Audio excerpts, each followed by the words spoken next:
Hello there, world of tankers. Welcome to the channel. I'm your host, Droodles Blitz, and in today's video, I'll be playing in the Tier 10 German Tech Tree Superheavy, the E100. This is a vehicle that I honestly really like playing in. And it's one of the few Super Heavies that still feels like it can pack a punch in most games that you're placed in. Why? Well, first of all, it has an insane gun. 3,000 damage per minute on a 460 alpha gun with decent levels of accuracy and aiming time. When you pair that with the fact this tank has 2,750 hit points, and you have pretty solid mobility for how big and heavy you are, it allows the 100 to legitimately feel like quite the beast played properly. And today, I'm going to be showcasing that beastly playstyle with, well, hopefully some good battles in front of us. I really do like this tank, though. Now, I am running Rammer, just because why not? But realistically, you'll be better with calibrated shells. I run Cali in every single tank for the most part, and it's still going to benefit you more, because, well, I mean, being able to pen your opponent is a lot more important than bouncing one shell or having to load gold. But let's hope that we can get into a battle here. There's 174 people in queue, and almost 30 of those are in Tier 10.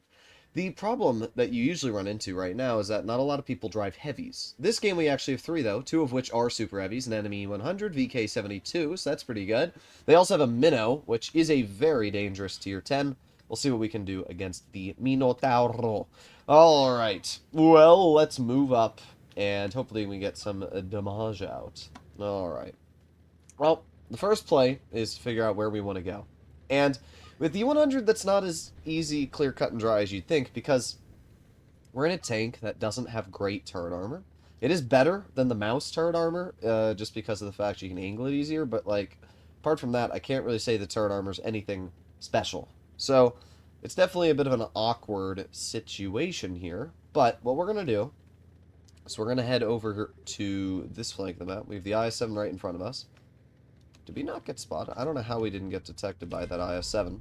Missed the E50M, but I don't really care too much about that. We can just chill and cover here. We have the rest of our team moving over on the other flank, and there you go. E50 already gets bled out.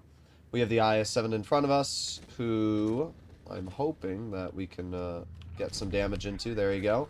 Nice shot.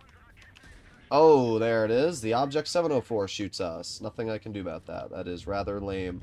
Let's go for another shell into the IS-7, and let's angle the vehicle. Another high roll. Oh, no, I see. They're running tungsten. There you go. Nice 468. Let's try and over-angle the sides, and then we'll angle it back at the last second. I mean, the E100 armor, unfortunately, isn't very good. Like, it really isn't. And you've seen that. Like, we didn't get a single bounce from that IS-7. That player cut through every single surface of armor that we tried to have. But, you know what we did do? We got shot by that 704 and still absolutely beat the IS-7. We lost so much more health if you think about it. And we still had that DPM to just kind of not care. And that is what you get away with when driving this vehicle, is that level of DPM. Now, we took a blind fire where that 704 was, because that is a very big threat. And realistically, I don't want to be shot by that 704. But I also don't really have much of a choice, so let's move up here and see if we can get some more bleeds. Got the 100 right there. Nice 414. Sweet. How much damage are we up to at this point? We are up to 2,800. And that's a lot when you actually think about it. So let's aim it on the 100 again. There you go. Nice 464. At this point, there's only a couple tanks left. We have the VK72 and we have the Object 704. So I'm going to ignore the VK, and we're going to aim it on the 704. There you go. 485 damaging shell. And look at that. This game, I ended up dealing 3,800 damage. That's kind of wild. And it shows you how, even in this super short battle, we took a vehicle that you would think, oh, I'm getting rushed by the IS-7, it's going to kill me, but not really. The IS-7, with tungsten and adrenaline, has about maybe 3,300 DPM. I, with adrenaline, have about 4k DPM. And I have a lot more health, right? The IS-7 is sitting at like 2,500 health. I have 2,750, and I'm forcing the enemy to load gold to pen me most of the time. So you really do have this big advantage in the 100 when you're able to be getting that free farm. And it's kind of wild. Again, like 3k DPM on a German Super Heavy is insane. I really do like driving this tank, and it's just one of the few super heavies that seems to really make an impact where the other ones kind of fall short. So what are we going to do here? Well, we have the M48 Patton, which has already driven up. We also have the Sheridan, and they have all their tanks. Oh, but we do have the WZ over here. Let's get a nice shell into the WZ lower plate. And at this point, obviously kind of hoping... Oh, great. We have the Yo over here. Okay, well, this is not ideal. But the Yo actually managed to bounce both shells on me. And what we're going to do is we're going to move all the way over here. And we're going to get another... No, we're not going to be able to get another shell into the Yo. But Sheridan gets hit, which is obviously really good.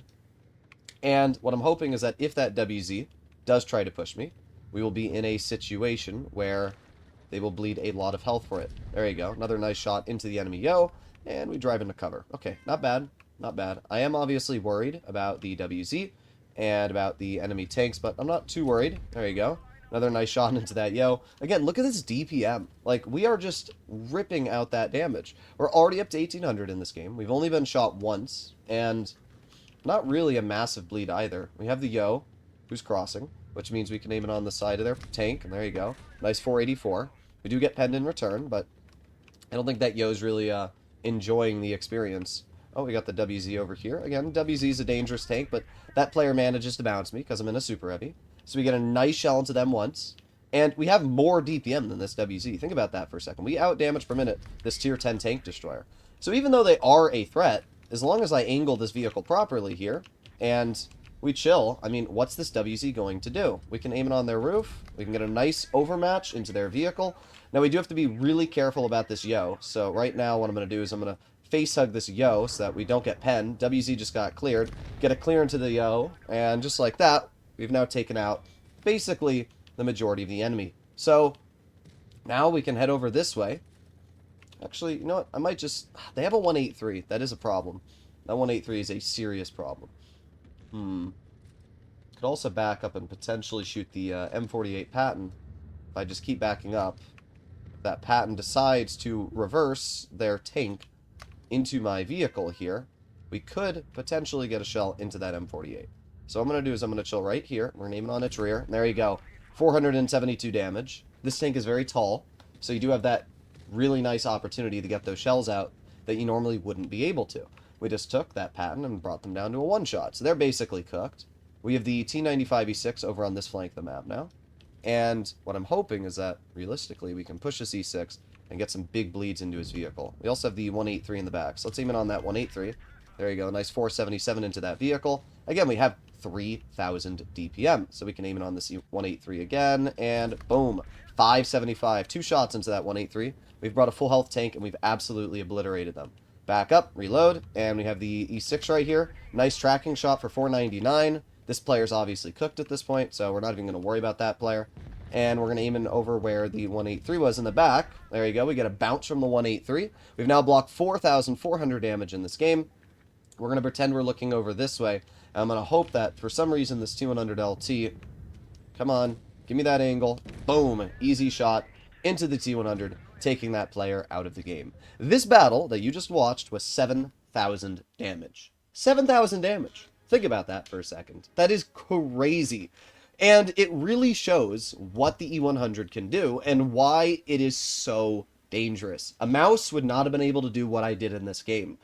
A VK72, VK90 would not have been able to do what I did in this game. And it's because of the fact that you feature such a high level of effective damage per minute. You just rip out numbers. So not only did we deal 7,000 damage, not only did we block 4,500, but we earned 170,000 credits. So yeah, I think the E100 is by far one of the most dangerous tier 10 heavies. And I think a lot of people discount it. I had an interesting conversation with Cora, who's a very, very prominent comp player, and we were doing like a bunch of 1v1s and things, and I said I think the 100 would be a great tank for comp due to the fact it's such an HP, normally the super heavy is a vehicle you're not supposed to focus fire, because it's meant to waste your time, but this super heavy has 3,000 DPM, and my argument is that if you ignore the E100, it's going to farm you, and if you don't ignore the E100, it's got so much health, and it's got enough armor that it's going to waste your time for the rest of the team to make the play. And we did a 1v1, and the E100 got smoked by the AMX M4. But I still believe that in most situations, you're not going to be in a result where you're face-hugging an AMX, or, you can't pen it. Because most times in comp, you're not face-hugging, you're flanking. And that's what allows the C100, I feel, to still be such an effective tank in the pub scene, and even potentially in the comp scene. But you guys can let me know your feelings, comments, and opinions down below. I'll see you all in the next one. Bye-bye!